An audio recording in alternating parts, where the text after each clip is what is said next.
ಶ್ರೀ ಗುರುಭ್ಯೋ ನಮಃ. ಹರಿ ಓಂ.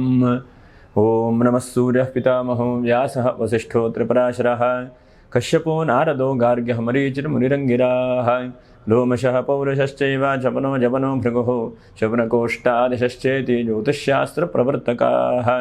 ನಮೋ ಋಷಿಭ್ಯಃ ನಮೋ ಮಹದ್ಭ್ಯಃ. ಪ್ರಿಯ ವೀಕ್ಷಕರೇ, ಭಗವಂತ ಶುಭವನ್ನುಂಟು ಮಾಡಲಿ. ಆತ್ಮೀಯರೇ, ವಿಶೇಷವಾಗಿ ಜೂನ್ ತಿಂಗಳಲ್ಲಿ ಮಕರ ರಾಶಿಯವರಿಗೆ ಹೇಗಿದೆ ಮಾಸ ಭವಿಷ್ಯ ಎಂಬುದನ್ನು ತಿಳ್ಕೊಳ್ಳೋಣ. ಯಾಕಂದರೆ ಗುರು ಪರಿವರ್ತನೆಯಾಗಿ 1ನೇ ತಾರೀಕಿಂದ ನಿಮ್ಮ ರಾಶಿಯಿಂದ ಸಪ್ತಮ ರಾಶಿಯಲ್ಲಿ ಇರ್ತಾನೆ. ಸಪ್ತಮ ರಾಶಿ ಹೇಳುವಂಥದ್ದು ಬಹಳ ಉತ್ತಮವಾದಂಥದ್ದು ಮತ್ತು ಒಂದು ಹಂತಕ್ಕೆ ಗುರು ಸಪ್ತಮ ರಾಶಿಯ ಉಚ್ಚವಾದಂಥ ಒಂದು ಸ್ಥಾನದಲ್ಲಿರ್ತಾನೆ. ಹಾಗಾಗಿ ಗುರುವಿನ ಬದಲಾವಣೆಯೂ ಕೂಡ ಆಗಿದೆ. ಜೂನ್ ತಿಂಗಳಲ್ಲಿ ಏನೇನು ಶುಭ ಮತ್ತು ಅಶುಭ ಫಲಗಳಿದೆ ಎಂಬುದನ್ನು ಗಮನಿಸೋಣ. ನೋಡಿ, 1ನೇದಾಗಿ 2ನೇ ರಾಶಿಯಲ್ಲಿ ರಾಹು, 3ನೇ ರಾಶಿಯಲ್ಲಿ ಶನೈಶ್ಚರನು, 4ನೇ ರಾಶಿಯಲ್ಲಿ ಕುಜ, 5ನೇ ರಾಶಿಯಲ್ಲಿ ಯಾರಿಲ್ಲ. ಹಾಗೆ 6ನೇ ರಾಶಿಯಲ್ಲಿ ರವಿ ಮತ್ತು ಬುಧರು, 6ನೇ ರಾಶಿಯಲ್ಲಿ 7ನೇ ರಾಶಿಯಲ್ಲಿ ಗುರು, ಶುಕ್ರನ ಜೊತೆಗೆ ಉಚ್ಚವಾದಂಥ ಸ್ಥಾನದಲ್ಲಿ ಗುರು ಇದ್ದಾನೆ. ಹಾಗೆ 8ನೇ ರಾಶಿಯಲ್ಲಿ ಕೇತು. ಹೀಗೆಲ್ಲ ಒಂದು ಹಂತದ ಒಂದು ಗ್ರಹಸ್ಥಿತಿ ಇದೆ. ಈ ತಿಂಗಳಲ್ಲಿ ನೋಡಿ, ಬಹಳ ಮುಖ್ಯವಾಗಿ ಗಮನಿಸುವಂಥದ್ದು ಅಧಿಕ ಜ್ಯೇಷ್ಠ ಮಾಸ. 1ನೇ ತಾರೀಕಿಂದ 15ನೇ ತಾರೀಕಿನವರೆಗೂ ಕೂಡ ಅಧಿಕ ಜ್ಯೇಷ್ಠ ಮಾಸ ಅಂಥೇಳಿ ಇರುತ್ತದೆ. 4ನೇ ತಾರೀಕಿಗೆ ಸಂಕಷ್ಟರ ಚತುರ್ಥಿ, 11ನೇ ತಾರೀಕಿಗೆ ಸರ್ವೇಶಾಂ ಏಕಾದಶಿ, ಹಾಗೆ 12ನೇ ತಾರೀಕಿಗೆ ಮಹಾಪ್ರದೋಷ, 15ನೇ ತಾರೀಕಿಗೆ ಮಿಥುನ ಮಾಸ ಅಂದರೆ ಮಿಥುನ ಸಂಕ್ರಾಂತಿಯೂ ಕೂಡ ಇದೆ. ಹಾಗೆ 16ನೇ ತಾರೀಕಿಂದ ಬಹಳ ಮುಖ್ಯವಾಗಿ ನಿಜ ಜ್ಯೇಷ್ಠ ಮಾಸ ಅಂಥೇಳಿ ಆರಂಭವಾಗುತ್ತೆ. ನಿಜ ಜ್ಯೇಷ್ಠ ಮಾಸದಲ್ಲಿ ಪೂಜೆ ಪುನಸ್ಕಾರಗಳನ್ನು, ಗೃಹ ಪ್ರವೇಶ, ರಿಜಿಸ್ಟರ್ ಮಾಡಿಕೊಳ್ಳುವಂಥದ್ದು. ಹೀಗೆ ಮತ್ತು ವಿಶೇಷವಾಗಿ ಸಪ್ತಮ ಗುರು ಬರ್ತಾ ಇದ್ದಾನೆ, ಶುಕ್ರನ ಜೊತೆಗೆ ವಿವಾಹಾದಿ ಮಂಗಲ ಕಾರ್ಯಕ್ಕೆ ಪ್ರಯತ್ನ ಮಾಡುವಂಥದ್ದು, ಹೀಗೆಲ್ಲ ಮಾಡಿಕೊಳ್ಬಹುದು. ಹಾಗೆ 16ನೇ ತಾರೀಕಿಗೆ ಚಂದ್ರ ದರ್ಶನ, 25ನೇ ತಾರೀಕಿಗೆ ಸರ್ವೇಶಾಂ ಏಕಾದಶಿ, 27ಕ್ಕೆ ಶನಿ ಪ್ರದೋಷ, 21 ಭೂಮಿ ಹುಣ್ಣಿಮೆ. ಹೀಗೆ ಒಂದು ಹಂತಕ್ಕೆ 16ನೇ ತಾರೀಕು ಅನಂತರದಲ್ಲಿ ಬಹಳ ಶುಭವಾದಂಥ ಅವಕಾಶಗಳು ಕೂಡ ಇದ್ದಾವೆ. ಹಾಗಾಗಿ ಏನಾದರೂ ಪ್ರಯತ್ನಗಳನ್ನು ಮಾಡಿಕೊಳ್ಳಿ. ಇನ್ನು ಅಧಿಕ ಮಾಸ 15 ದಿವಸ ಇರೋದ್ರಿಂದ 15 ದಿವಸದಲ್ಲಿ ಏನೇನು ಪೂಜೆ ಪುನಸ್ಕಾರಗಳನ್ನು ಮಾಡಲಿಕ್ಕೆ ಸಾಧ್ಯವಾಗುತ್ತೋ ಅಂತಹ ಪೂಜೆ ಪುನಸ್ಕಾರಗಳನ್ನು ಕೂಡ ಮಾಡಿಕೊಳ್ಳುವಂತಹ ಪ್ರಯತ್ನಗಳನ್ನು ಕೂಡ ಮಾಡಿ. ಇನ್ನು ಉತ್ತರಾಷಾಢ ನಕ್ಷತ್ರ 2, 3, 4ನೇ ಪಾದ, ಹಾಗೆ ಶ್ರವಣ ನಕ್ಷತ್ರ 1, 2, 3, 4ನೇ ಪಾದ, ಧನಿಷ್ಠ ನಕ್ಷತ್ರ 1, 2ನೇ ಪಾದ. ವಿಡಿಯೋ ಮುಗಿಯುವವರೆಗೂ ಕೂಡ ನೀವು ನೋಡ್ತಾ ಇರಿ. ನಕ್ಷತ್ರ ಪರಿಹಾರಗಳು ಏನು ಎಂಬುದನ್ನು ಕೂಡ ತಿಳಿಸ್ಕೊಡುವಂತಹ ಒಂದು ಪ್ರಯತ್ನ ಮಾಡೋಣ. ಅದರ ಜೊತೆಯಲ್ಲಿ ನೋಡಿ, ಬಹಳ ಉತ್ತಮವಾದಂಥ ದಿವಸ 24ನೇ ತಾರೀಕು ದಶಮಿ ಬುಧವಾರ, ಬಹಳ ಉತ್ತಮವಾದಂಥ ದಿವಸ. ಇನ್ನು 26ನೇ ತಾರೀಕು ಶುಕ್ರವಾರ, ಅದು ಬಹಳ ಉತ್ತಮವಾದಂಥ ಒಂದು ದಿವಸ. ಏನಾದರೂ ಪೂಜೆ ಪುನಸ್ಕಾರಗಳನ್ನು ಮಾಡಿಕೊಳ್ಳಿ. ಒಟ್ಟಿನಲ್ಲಿ ಒಂದು ಹಂತಕ್ಕೆ ಮಕರ ರಾಶಿಯವರಿಗೆ ಕಷ್ಟ ನಷ್ಟ ಒಂದು ಹಂತದ ತೊಂದರೆಗಳೆಲ್ಲ ಇದ್ದಾವೆ, ಇಲ್ಲ ಅಂತಲ್ಲ. ಆದರೂ ಕೂಡ ಈ ಗುರುವಿನ ಬಲ ಹೇಳುವಂಥದ್ದು ಎಲ್ಲೋ ಒಂದು ಕಡೆಗೆ ನಿಮಗೆ ಮನಸ್ಸಿಗೆ ಧೈರ್ಯ, ಸಾಮರ್ಥ್ಯ, ಹೋರಾಟಕ್ಕೆ ನೀವು ಸಜ್ಜಾಗಿ ಗೆಲ್ಲುವಂತಹ ಒಂದು ಅವಕಾಶಗಳನ್ನು ಕೂಡ ಸಪ್ತಮ ರಾಶಿಗೆ ವಿಕ್ರಮ ಸ್ಥಾನ ಅಂತೇಳಿ ಕರೀತಾರೆ. ವಿಕ್ರಮ ಅಂತಂದರೆ ಎಲ್ಲೋ ಒಂದು ಕಡೆ ಗೆಲ್ಲುವುದು, ಎಲ್ಲೋ ಒಂದು ಕಡೆಗೆ ಆಳ್ವಿಕೆ ಮಾಡುವಂಥದ್ದು, ಎಲ್ಲೋ ಒಂದು ಕಡೆ ಹೋಗಿ ಕುತ್ಕೊಳ್ಳುವಂಥದ್ದು, ಇದಕ್ಕೆ ವಿಕ್ರಮ ಸ್ಥಾನ ಅಂತೇಳಿ ಹೇಳ್ತಾನೆ ಶಾಸ್ತ್ರಗಳಲ್ಲಿ. ಅಂಥ ರಾಶಿಗೆ ಗುರು ಹೋಗಿ ಕುತ್ಕೊಂಡು ನಿಮ್ಮ ರಾಶಿಯನ್ನು ಸಪ್ತಮ ದೃಷ್ಟಿಯನ್ನು ನೋಡ್ತಾ ಇದ್ದಾನೆ. ಸಪ್ತಮ ದೃಷ್ಟಿಯೂ ಕೂಡ ಗುರುವಿಗೆ ಒಳ್ಳೆಯ ದೃಷ್ಟಿಯೇ. ಹಾಗಾಗಿ ಸಪ್ತಮಕ್ಕೆ ಹೋಗ್ಕೊಂಡು ಸಪ್ತಮ ದೃಷ್ಟಿಯಿಂದ ನಿಮ್ಮ ರಾಶಿಯನ್ನು ನೋಡ್ತಾ ಇದ್ದಾನೆ. ಹಾಗಾಗಿ ಏನೇನು ಬದಲಾವಣೆಗಳು. 1ನೇದಾಗಿ ಶುಭ ಫಲಗಳೇನು. 1ನೇದಾಗಿ 2ನೇ ರಾಶಿಯಲ್ಲಿ ರಾಹು.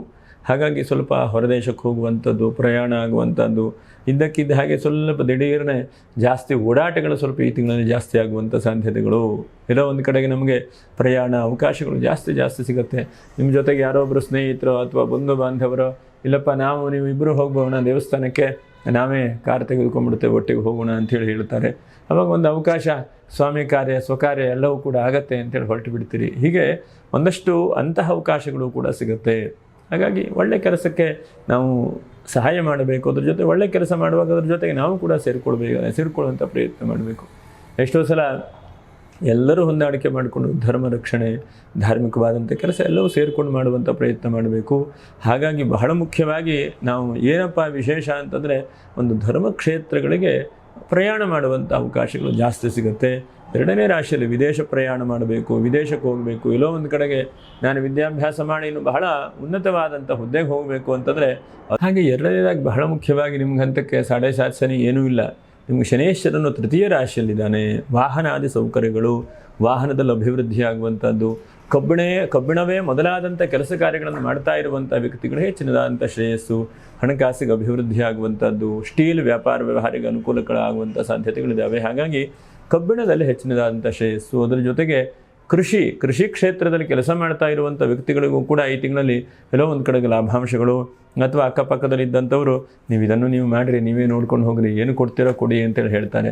ಆವಾಗ 10 ಜೊತೆಗೆ 11 ಅಂಥೇಳಿ ನಿಮಗೂ ಕೂಡ ಶುಭವಾಗ್ತದೆ. ಅಂದರೆ ಕೃಷಿ ಮಾಡೋರು ಕಡಿಮೆ, ಆದರೂ ಕೂಡ ಎಷ್ಟೋ ಸಲ ಇವತ್ತಿನ ಆಧುನಿಕ ಕೃಷಿಯಲ್ಲಿ ಲಾಭಾಂಶಗಳನ್ನು ಕಂಡುಕೊಂಡು ಬಹಳ ಜನ ಮಾಡ್ತಾ ಇರ್ತಾರೆ. ಯಾಕಂದರೆ ಎಲ್ಲವೂ ಕೂಡ ಕೃಷಿಯಿಂದಲೇ ಇವತ್ತು ನಮ್ಮ ಭಾರತ ಸಮೃದ್ಧಿಯಾಗಿರುವಂಥದ್ದು. ಹಾಗಾಗಿ ಕೃಷಿ ಬಗ್ಗೆ ಅಸಡ್ಡೆ ಮಾಡದೇ ಇದ್ದ ಹಾಗೆ ಮಾಡುವಂಥ ಪ್ರಯತ್ನಗಳನ್ನು ಮಾಡಬೇಕು. ಒಟ್ಟಿನ ಕೃಷಿಕರಿಗೆ ಹೆಚ್ಚಿನದಾದಂಥ ಲಾಭಾಂಶಗಳು, ಅದರ ಜೊತೆಗೆ ವಾಹನಾದಿ ಸೌಕರ್ಯಗಳು, ನೀವು ಮಾರುಕಟ್ಟೆಯಲ್ಲಿ ಏನು ಬೆಳೆಯನ್ನು ಇಡ್ತೀರೋ ಆ ಬೆಳೆಗೆ ಹೆಚ್ಚಿನದಾದಂತಹ ಫಲಿತಾಂಶ ಎರಡೂ ಕೂಡ ಸಿಗುವಂಥ ಚಾನ್ಸಸ್ ಇದ್ದಾವೆ. ಎಷ್ಟೋ ಸಲ ಮಾರ್ಕೆಟಲ್ಲಿ ನಷ್ಟ ದುಃಖಗಳನ್ನು ನೋಡ್ತಾ ಇರ್ತೇವೆ ಮೀಡಿಯಾದಲ್ಲಿ. ನಾವು ಯಾವಾಗೂ ಕೂಡ ಟೊಮೆಟೊ ರೋಡಲ್ಲಿ ಚೆಲ್ಲಿದ್ರು, ಏನೂ ಬರಲಿಲ್ಲ, ಹೀಗೆ ಅನೇಕ ಸಮಸ್ಯೆಗಳು ಕೂಡ ಇದ್ದಾವೆ. ಆದರೂ ಕೂಡ ಎಲ್ಲೋ ಒಂದು ಕಡೆಗೆ ನಿಮಗೆ ಲಾಭಾಂಶಗಳು ಸಿಗುವಂಥದ್ದು. ಚತುರ್ಥ ರಾಶಿಯ ಕುಜ ನೋಡಿ, ಚತುರ್ಥದಲ್ಲಿ ಕುಜನು ಬಹಳ ಮುಖ್ಯವಾಗಿ ರಿಯಲ್ ಎಸ್ಟೇಟ್ ಉದ್ಯಮಿಗಳಿಗೆ ಅಥವಾ ಸೇಲ್ ಬಿಲ್ಡಿಂಗ್ ಕಟ್ಟುವಂಥವರಿಗೆ, ಅವರಿಗೆಲ್ಲ ಈ ತಿಂಗಳಲ್ಲಿ ಏನೋ ಒಂದು ಕಡೆಗೆ ಅವಕಾಶಗಳು. ಬಿಲ್ಡಿಂಗೇ ಇಲ್ಲ, ಕೆಲಸವೇ ಇಲ್ಲ, ಬೇರೆ ಅಧಿಕ ಮಾಸ, ಒಳ್ಳೆ ಕೆಲಸ ಕೊಡ್ತಾ ಇಲ್ಲ ಅಂತಂದರೆ ನಿಮ್ಮ ಹತ್ರ ಮಾತಾಡಿದಾಗ ಮನಸ್ಸಿಗೆ ಏನೋ ಧೈರ್ಯ ಬರುತ್ತೆ. ಇಲ್ಲ, ಕೆಲಸ ಸಿಗ್ತಾ ಇದೆ, ಅನುಕೂಲ ಆಗ್ತಾ ಇದೆ, ಎಲ್ಲೋ ಒಂದು ಕಡೆ ಲಾಭಾಂಶ ನನಗೆ ಸಿಗ್ತಾ ಇದೆ ಹೇಳುವಂತಹ ಬಹಳ ಧೈರ್ಯ ಬರುತ್ತೆ. ಧೈರ್ಯ ಇದ್ದರೆ ಮಿಕ್ಕಿರುವಂಥ ಎಲ್ಲ ಕೆಲಸಗಳನ್ನು ಕೂಡ ಜೊತೆಗೆ ಸೇರಿಸ್ಕೊಂಡು ಹೋಗ್ತೀರಿ ನೀವಲ್ವ. ಹಾಗಾಗಿ ಆ ಧೈರ್ಯ ಸಾಮರ್ಥ್ಯಗಳು ನಿಮಗೆ ಬರುತ್ತೆ ಈ ತಿಂಗಳಲ್ಲಿ. ಚತುರ್ಥದ ಕುಜನು ಧೈರ್ಯವನ್ನು ಕೊಡ್ತಾನೆ. ಹಾಗೆ ಮಿಲಿಟ್ರಿಯಲ್ಲಿ ಕೆಲಸ ಮಾಡ್ತಾ ಇದ್ದಂಥವ್ರಿಗೂ ಬಹಳ ಒಳ್ಳೆಯದು. ಅದರ ಜೊತೆಯಲ್ಲಿ ನಿಮಗೆಲ್ಲೋ ಒಂದು ಕಡೆ ಭೂಮಿಯ ಆಕಾಂಕ್ಷೆಗಳು, ಭೂಮಿಯ ವ್ಯವಸ್ಥೆಗಳು ನಿಮಗೆ ಸಹಕಾರ ಮಾಡುತ್ತೆ. ಎಷ್ಟೋ ದಿವಸದ ಕನಸು ನನಸಾಗುವಂಥ ಸಾಧ್ಯತೆಗಳಿದ್ದಾವೆ. ಭೂಮಿಯಲ್ಲಿ ಬಹಳ ಉತ್ತಮವಾದಂಥ ಅವಕಾಶಗಳು, ಉತ್ತಮವಾದಂಥ ಅಭಿವೃದ್ಧಿಯನ್ನು ಕೂಡ ಕಾಣುವಂಥ ಸಾಧ್ಯತೆಗಳಿದ್ದಾವೆ. ಇನ್ನು ಷಷ್ಠರಾಶಿಯ ರವಿ ಬುಧರು ಒಂದು ಹಂತಕ್ಕೆ ಶತ್ರುಗಳೆಲ್ಲ ದೂರ ಆಗ್ತಾ ಇದ್ದಾರೆ. ಆದರೆ ನಿಮ್ಮ ವೈಯಕ್ತಿಕವಾದಂಥ ಆರೋಗ್ಯ, ನಿಮ್ಮ ವೈಯಕ್ತಿಕವಾದಂತೆ ಸ್ವಲ್ಪ ಕಿರಿಕಿರಿ ಆಗ್ತಾ ಇದೆ, ಸಮಸ್ಯೆಗಳಾಗ್ತಾ ಇದೆ. ಎಲ್ಲವೂ ಚೆನ್ನಾಗಿದ್ದ ಹಾಗಾಗ್ತದೆ, ಆದರೆ ನಿಮ್ಮ ಆರೋಗ್ಯದಲ್ಲಿ ಅಷ್ಟೊಂದು ಸಮಾಧಾನ ಇಲ್ಲ. ನಿಮ್ಮ ಆರೋಗ್ಯದಲ್ಲಿ ಏನೋ ಕಿರಿಕಿರಿ ಹಾಗೆ ಹೀಗೆ ಆಗ್ತಾ ಇದೆ. ಹಾಗಾಗಿ ನಿಮ್ಮ ಆರೋಗ್ಯವನ್ನು ಸರಿಯಾಗಿ ಇಟ್ಕೊಳ್ಳುವಂಥ ಪ್ರಯತ್ನವನ್ನು ಕೂಡ ಮಾಡಿ. ರವಿ ಷಷ್ಠದಲ್ಲಿದ್ದಾಗ ಕಣ್ಣಿನ ವಿಷಯಕ್ಕೆ ಸ್ವಲ್ಪ ಒಂಚೂರು ಜಾಗೃತಿ ವಹಿಸ್ಕೊಳ್ಬೇಕು. ಮತ್ತು ಇದ್ದಕ್ಕಿದ್ದ ಹಾಗೆ ಬಹಳಷ್ಟು ತಲೆನೋವು ಬರುವಂಥದ್ದು, ಸುಸ್ತಾಗುವಂಥದ್ದು, ಅಪಾಯ ನನ್ನ ಕೈಯಲ್ಲಿ ಕೆಲಸವೇ ಆಗೋದಿಲ್ಲ, ಇದು ಸಾಕು ಅಂಥೇಳಿ ಅನಿಸುವಂಥದ್ದು. ಎಷ್ಟೋ ಸಲ ನಮಗೆ ಕೊನೆಗೆ ಫಲ ಬರುತ್ತೆ, ಆ ಫಲ ಬರುವಾಗ ಆ ಕೆಲಸವನ್ನು ಕೈ ಬಿಟ್ಟು ಬಿಡ್ತೇವೆ. ಅಂತಹ ಅವಸ್ಥೆಗಳು ಈ ತಿಂಗಳು ನಿಮಗೆ ಸಾಧ್ಯತೆಗಳಿದ್ದಾವೆ. ಯಾಕಂದರೆ ಗುರು ನಿಮಗೆ ರಾಶಿ ನೋಡಲ್ಪಟ್ಟಿದ್ದಾನೆ. ಒಳ್ಳೆಯ ಫಲಗಳು ನಾಳೆ ಬೆಳಗ್ಗೆ ಸಿಗುತ್ತೆ ನಿಮಗೆ. ಇವತ್ತೊಂದು ಡಿಸೈಡ್ ಮಾಡಿ ನಾಳೆ ಹೋಗಲಿಕ್ಕೆ ಅವಕಾಶಗಳಿಲ್ಲ.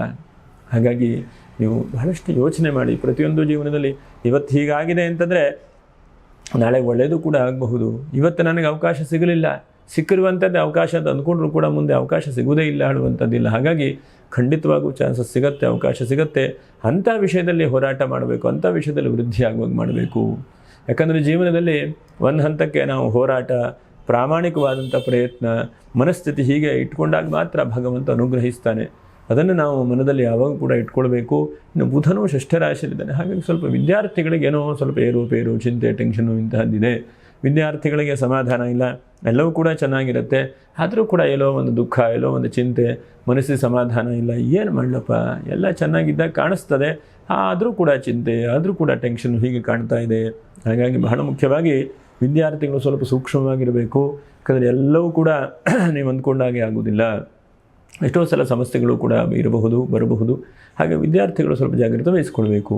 ಇನ್ನು ನೋಡಿ, ಗುರುವಿಂದ ಬಹಳ ಒಳ್ಳೆಯ ರೀತಿಯಾದಂಥ ಚಿಂತನೆ ಮಾಡಬೇಕು. ಶುಕ್ರನಿಂದ ವಿವಾಹಾದಿ ಮಂಗಲ ಕಾರ್ಯಗಳಾಗುವಂಥ ಚಾನ್ಸಸ್ ಇದೆ ಜಾಸ್ತಿ ಈ ತಿಂಗಳಲ್ಲಿ. ಹಾಗಾಗಿ ನೋಡಿ, ಯಾರ್ಯಾರು ಅವಿವಾಹಿತರಿದ್ದರೂ ಅವರು ಪ್ರಯತ್ನ ಮಾಡಿ. ಯಾಕಂದರೆ ಎಲ್ಲ ಜೀವನವೂ ಕೂಡ ಹಾಗಾಗುತ್ತೆ, ಹೀಗಾಗುತ್ತೆ, ಡೈವರ್ಸ್ ಆಗುತ್ತೆ ಹೇಳುವಂಥದ್ದಿಲ್ಲ. ಹಾಗೆ ನಾವು ಆದಷ್ಟು ಒಳ್ಳೆ ರೀತಿಯಾದಂಥ ಪ್ರಯತ್ನ ಮಾಡಬೇಕು.